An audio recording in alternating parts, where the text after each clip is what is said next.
आप सबों को हमारे जीवते प्रभु यीशु में नमस्कार। मैं Nidhi Robin Simon Jesus says global ministry से आप सबों का स्वागत करती हूँ। जीसस सेज ग्लोबल मिनिस्ट्री, जिसका केवल एक ही उद्देश्य है, परमेश्वर का वचन हर जगह हर तरफ पहुँचे। और आज के इस दौर में तो सबसे ज़्यादा हम आप लोगों के लिए प्रार्थनाएं करते हैं। हमारे फ़ोन नंबर्स हैं, आप हमें फ़ोन नंबर्स के द्वारा कांटेक्ट कर सकते हैं। आज जिस विषय पर मनन करने के लिए मैं आपके समक्ष आई हूँ, वो अभी का विषय है, अभी के दौर का विषय है। विषय का नाम बताने से पहले मैं किस पर बात करूँगी, जो मुझे परमेश्वर ने कहा, मैं आपके समक्ष रखती हूँ।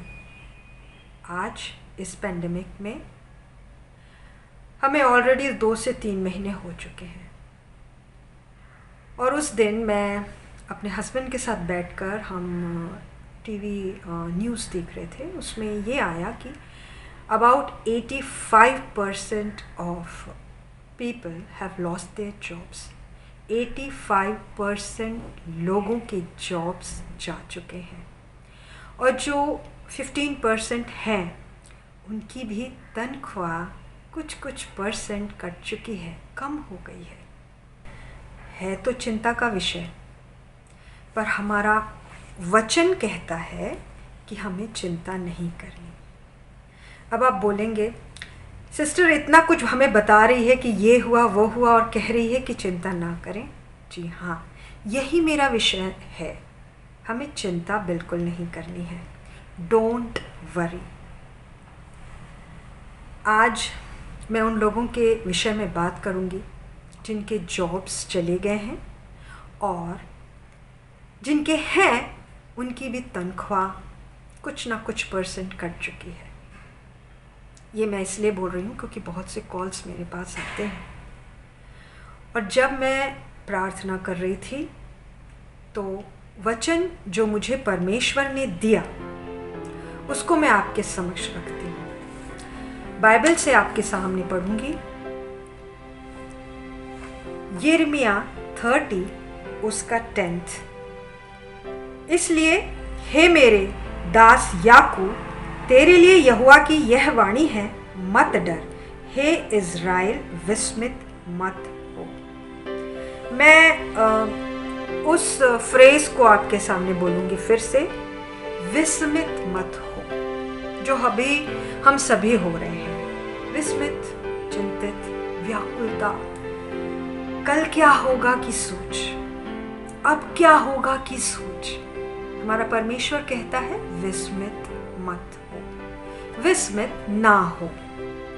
और जब वो कहता है कि विस्मित ना हो, तो वो क्यों कहता है उसको भी मैं बताती हूँ आपके समक्ष। जो हमारा वचन कहता है कि मैं आपके सामने पढ़ूंगी। 2 तिमुथियुस उसका 1 अध्याय उसका 7वां वचन, बहुत ही अच्छा वचन है। विस्मित ना हो, उसने हमें फर्स्ट वचन में बोला। क्यों? क्योंकि परमेश्वर ने हमें भय की नहीं, पर सामर्थ और प्रेम और संयम की आत्मा दी है। उसने हमें भय की आत्मा दी ही नहीं, तो हम विस्मित क्यों हो? ठीक है, हमारी जॉब जो है आज चली गई है, हमारी तनख्वाह कम हो चुकी है, लेकिन हमें ना भय खाना है, ना विस्मित होना है, ना डरना है, क्योंकि उसने हमें भय की नहीं दी है आत्मा, उसने हमें सामर्थ की आत्मा दी है। अब हमें क्या करना चाहिए उसे भी मैं वचन में पढ़ के बताती हूँ आपके सामने। आपके सामने मैं पढ़ूंगी भजन संहिता 46 उसका 1 अध्याय। परमेश्वर हमारा शरण स्थान और बल है, संकट में अति सहज से मिलने वाला सहायक। उसने हमें सामर्थ की आत्मा दी है। मैं बहुत स्ट्रांग हो गया हूँ। ये बोलने के बाद हमें क्या करना है? हमें अपने आप को परमेश्वर के समक्ष लाना है। परमेश्वर के समक्ष कैसे लाना है? हमें अपने कार्यों को, अपनी चिंता को, अपनी परेशानी को उसके सामने रखना है, उसके सामने घुटने टेकने हैं। ये हमको करना पड़ेगा। अभी आप ये बोल रहे होंगे कि मैं तो कितना परेशान हूँ, मेरी नौकरी चली गई है। ठीक है, आपकी नौकरी चली गई है, लेकिन इसमें परेशानी करके आपकी नौकरी वापस नहीं आएगी। आपको परमेश्वर के पास आना है। परमेश्वर कह रहा है कि मैं तेरा शरण स्थान हूँ। आज जो तेरे पास संकट है उसमें बड़ी सहज से मिलने वाला सहायक हूँ मैं। तो हमें परमेश्वर के समक्ष आना है।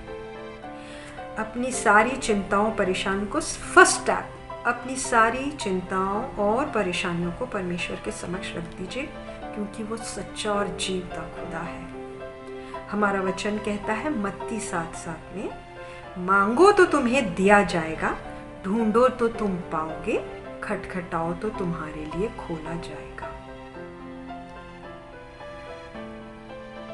अगर आप अकेले ही सब कुछ सहेंगे तो ये प्रॉब्लम वाली बात हो जाएगी। आपकी नौकरी चली गई है, अगर इस बात को आप अपनी फैमिली के सामने लाख कर डिस्कस नहीं करेंगे तो बहुत क्लेश और परेशानियां आएंगी।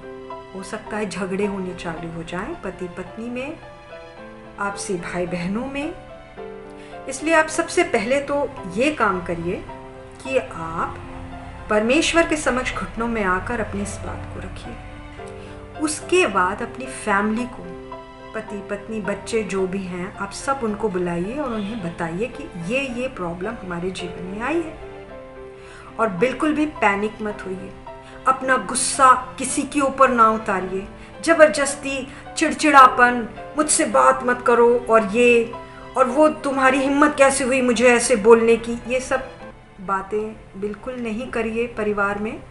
अपने लोगों, आज हमें अपने ही लोग सपोर्ट करेंगे। सबसे पहले तो आपने परमेश्वर के समक्ष अपनी प्रार्थना को रखा, अब अपने परिवार के समक्ष रखिए। ये बात सबको समझाइए, प्रेम से समझाइए। आज सिर्फ केवल ये हमेशा याद रखिए कि सिर्फ ये आप ही नहीं है, ऐसे बहुत से लोग हैं जो इस दौर से गुजर रहे हैं। बहुत शांति और संयम और प्रेम, उसकी आत्मा हमें परमेश्वर ने दी है। शांति, संयम, प्रेम की भावना की आत्मा हमें दी है। हम उसके साथ, अपने परिवार के साथ इस बात को रखें। थर्ड और बहुत इम्पॉर्टेंट स्टेप है, दूसरे ऑप्शंस खोजें। मेरी नौकरी चली गई, अब मुझे कोई नौकरी नहीं मिलेगी करके अपने सोफे पे ना बैठे रहें। कृपया दूसरे ऑप्शंस खोजिए। हम बाहर नहीं जा सकते मिलने के लिए किसी से, हमारे पास फ़ोन है, हमारे पास नेट है ना, उसमें आप सर्च करिए अपनी क्वालिफ़िकेशन के हिसाब से। अपने जो आपके फ्रेंड्स हैं, जो आपके कॉन्टैक्ट्स हैं, उनसे बोलिए कि अगर उनके पास कोई ऑप्शन है तो बताएं। ये हम कर सकते हैं। और इन सब को करने से पहले मैंने आपको पहले ही कहा है, हर बात परमेश्वर के हाथ में आप सौंपिए, प्रार्थना करके हर काम करिए। मैं आपके सामने पढ़ूंगी पहला पत्रस उसका 3 अध्याय उसका 7वां वचन। अपनी सारी चिंता उसी पर डाल दो, क्योंकि उसको तुम्हारा ध्यान है। हर एक बात करने से पहले परमेश्वर के समक्ष अपनी बातें रख दीजिए। उसको आपका ध्यान है, हमारा ध्यान है। वो जानता है कि आज की जो स्थिति है उसमें जो अगर हमारी नौकरी गई है तो हमें जब दूसरी नौकरी मिलनी है तो कैसी नौकरी मिलेगी, वो अपने आप सारे मार्ग निकालेगा। अगर हम इन बातों का ध्यान रखें, सबसे पहले भय छोड़ दें, विस्मित ना होएं, अपनी प्रार्थनाओं को परमेश्वर के समक्ष रखें, अपने परिवार वालों के साथ इस बात को डिस्कस करें और संयम और प्रेम को थामे रहें और दूसरे ऑप्शंस खोजें। तो हमारा परमेश्वर क्या कहता है वो मैं आपके सामने पढ़ के बताती हूँ। और वो इतना अच्छा वचन है कि मैं पूरा विश्वास करती हूँ इस वचन के बाद, इस वीडियो को देखने के बाद, आप सभी जिनके जॉब नहीं है ज़रूर ये सारे स्टेप्स उठाएंगे। मैं आपके सामने पढ़ूंगी वचन से यशायाह 45 उसका दूसरा अध्याय। करने के बाद हमें क्या करना है, परमेश्वर क्या बोल रहा है हमसे। जब हम ये सारी बातों को लेकर चलेंगे तो मैं तेरे आगे आगे चलूंगा और ऊंची ऊंची भूमि को चौरस कर दूंगा, पीतल के किवाड़ों को तोड़ डालूंगा और लोहे की बेड़ियों को टुकड़े टुकड़े कर दूंगा। एक दरवाजा अगर बंद हो जाता है तो वो दूसरा दरवाजा, चाहे वो जितना भी लोहा पीतल कैसा कभी हो, तोड़ देगा वो आपके लिए, खोल देगा नया राह, नए मार्ग, नए ऑप्शंस, और ऊंची नीची भूमि को समतल कर देगा। अगर आपको ये लगे कि मुझे क्या करना चाहिए, मुझे डर लग रहा है ऐसा और वैसा, उससे बोलिए।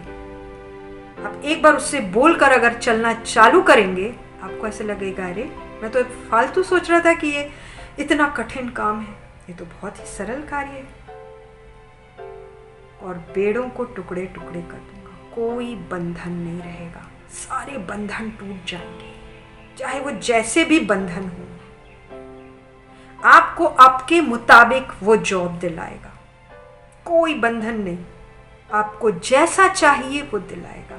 एक बार परमेश्वर से कहिए, उसके पास आइए और बिल्कुल पैनिक मत होइए, बिल्कुल मत होइए।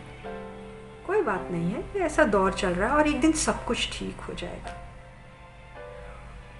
और मैं उन परिवार वालों को भी बोलती हूँ जिनके घर में किसी भी व्यक्ति की जॉब चली गई है, उससे आज सपोर्ट की ज़रूरत है, आप उसे ज़रूर सपोर्ट करिए। पत्नियाँ अपने पति को सपोर्ट करें। पत्नियाँ बहुत अच्छा मैनेज करती हैं हर एक चीज़, अपने परिवार को, अपने घर को मैनेज करें, आप में है वो ताकत।